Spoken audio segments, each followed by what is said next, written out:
వనం నుండి జనం బాట పట్టిన మరికొందరు మావోయిస్టు పార్టీకి కేంద్రం పెట్టిన డెడ్ లైన్కు మరో 5 రోజులు మాత్రమే మిగిలి ఉన్న నేపథ్యంలో మోస్ట్ వాంటెడ్ మావోయిస్టులు పాపారావు 17 మందితో లొంగిబాటు.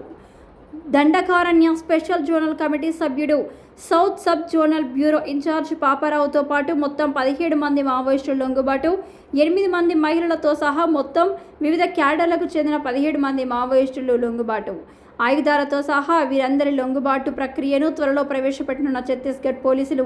వీరంతా Chhattisgarh deputy CM Vijay Sharma, Bastar IG Sundar Raju సమక్షంలో ఆయుధాలను అప్పగించి లొంగిపోయినట్లు సమాచారం.